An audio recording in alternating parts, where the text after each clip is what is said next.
my name is Laura and I'm going to be hiking the Appalachian Trail in 2023, attempting a through hike. That's right, people. So as you guys know, I have been reviewing all of my gear picks. Last week we took a little break with some Disney trip vlogs, and this week we're getting back to the gear. So today we're actually going to be talking about all the clothing that I'm gonna bring, and it is a lot.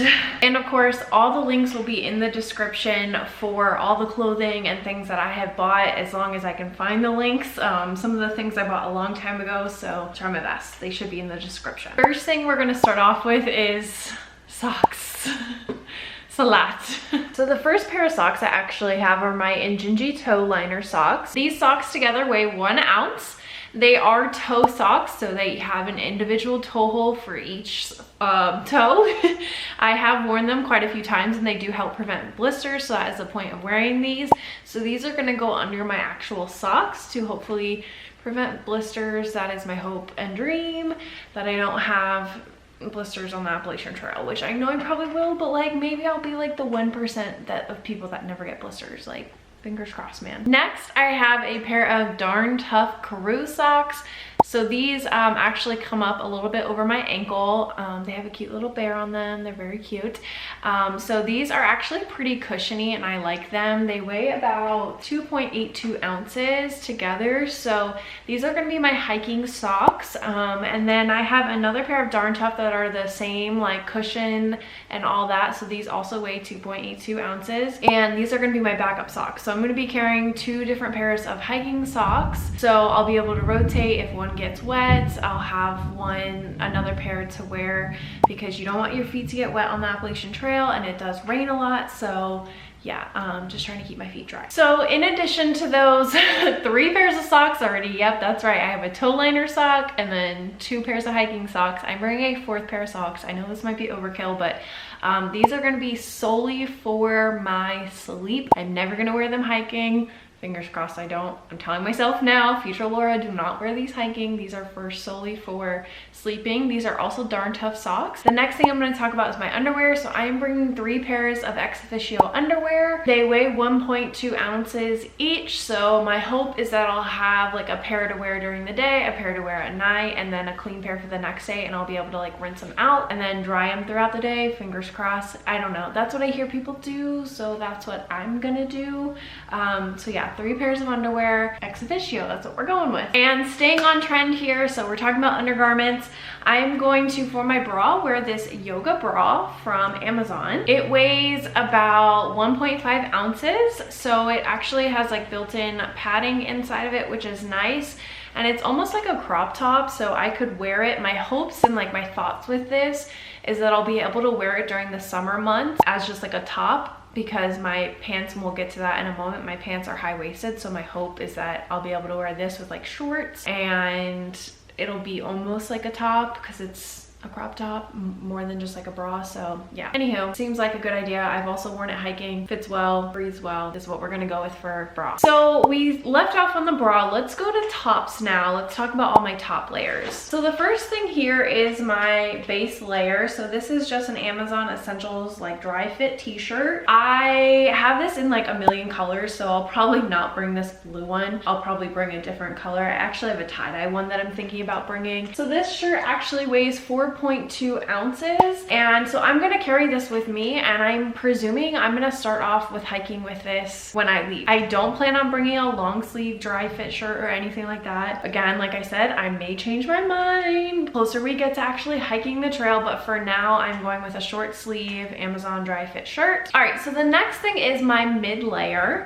I am bringing a Columbia Benton Springs fleece jacket. It is a button up jacket, so it buttons up about a quarter of the way down. It is fairly soft. I like it. It has a little collar on it. No, I am not getting a hoodie. I've considered upgrading this piece of gear, but I like it. It weighs 12 ounces. So as far as mid layers go, I feel like that's pretty on par with like a lot of other mid layers I've seen. I mean, I've seen other mid layers that are down to like 8 ounces, but like I feel like this is pretty on par, and for the price that I paid for it, like I'm pretty happy with it. So I think I'm gonna keep this as my mid layer. And for my outermost layer, I have my puffy jacket. This is a Want Do women's hooded puffy coat. It is a full zip front, which is lovely for me, and it comes in just shy of 8 ounces, so it's like 7.97 ounces or something like that.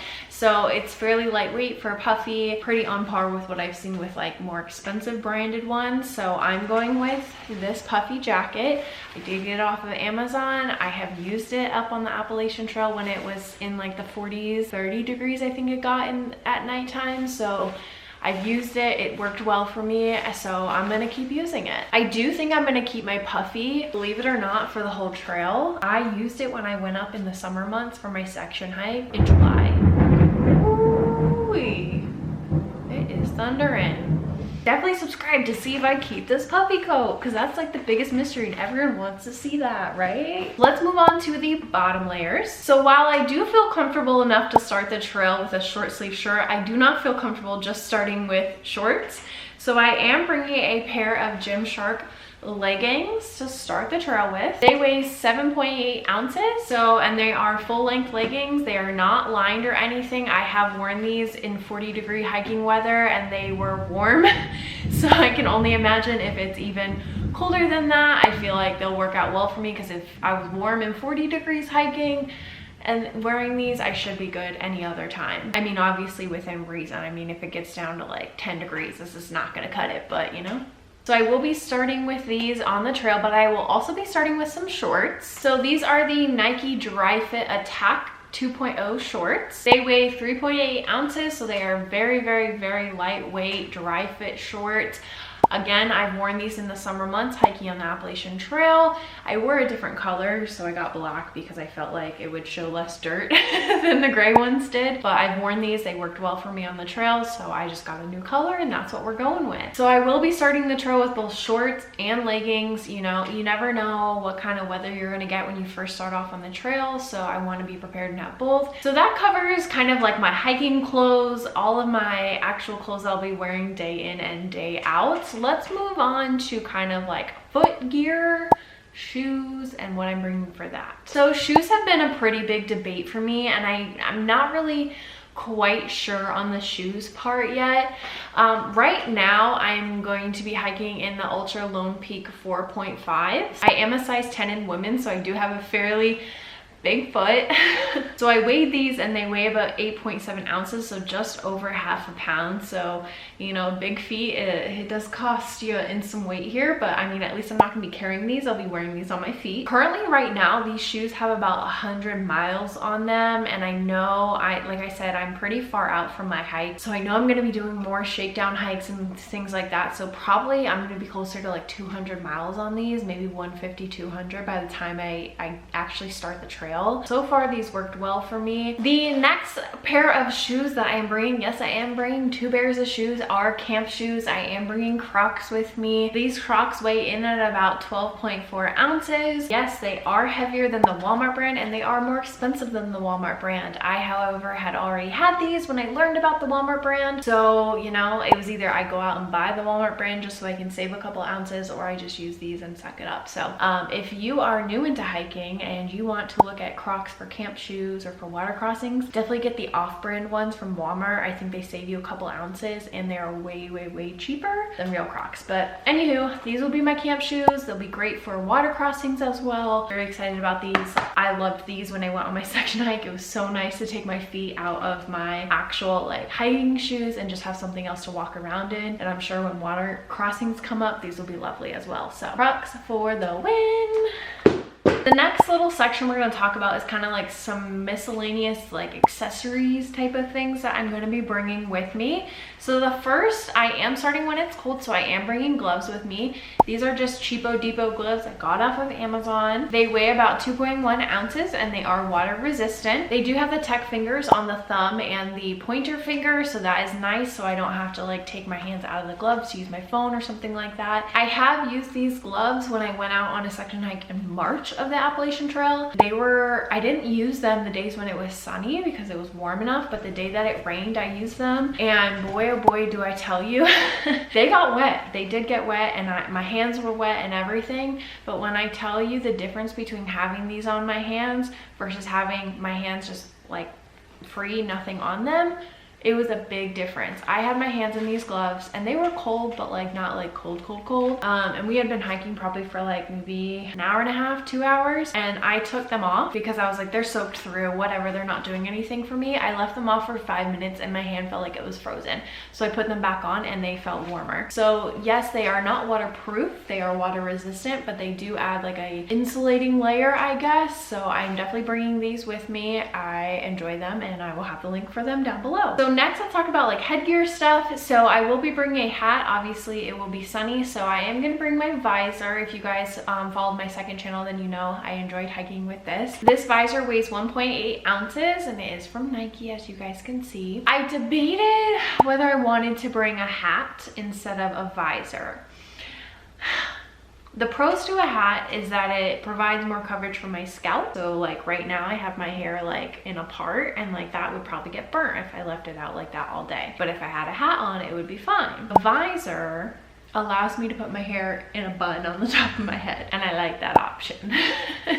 Especially on the trail, I know I'm gonna wanna put my hair up and get it off of the back of my neck. So I'm pretty sure I'm gonna bring a visor and not a hat. Some other headgear that I am bringing is this buff. It is not a Buff brand, but it is a buff-like, an off-brand buff. It weighs 1 ounce and it is not like super long. Like I've seen other ones that are like, I mean like double the length of this. So I like that about this. I have worn this again on a section hike when it was in March, and it was lovely to have something to keep my ears warm when it was cold, and it was also lovely to have something to like pull my hair back and get the sweat off of my forehead. So I'll definitely be bringing this. It has multiple uses, so I'm very excited about this. And another cool benefit is one day I can wear it with red, and one day I can wear it with blue in the front. I have multiple color options. The last piece of like headgear stuff is I am gonna bring a scrunchie with me, more than likely. The reason why I'm bringing a scrunchie versus like a regular hair tie is because scrunchies usually hurt my head less. I will be bringing regular hair ties like in my first aid kit with me, but I'm probably gonna wear my hair in a scrunchie more than often because it's more comfortable for my head. So next up, let's talk sleep clothes.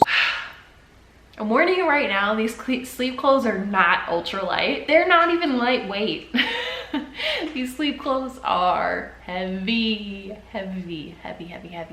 So I bought a brand called Bay Leaf for both my sleep top and my sleep bottoms. So I'm gonna share that with you guys now. So this is my Bay Leaf long sleeve thermal fleece top. It does have thumb holes, which I absolutely love for a long sleeve top to have.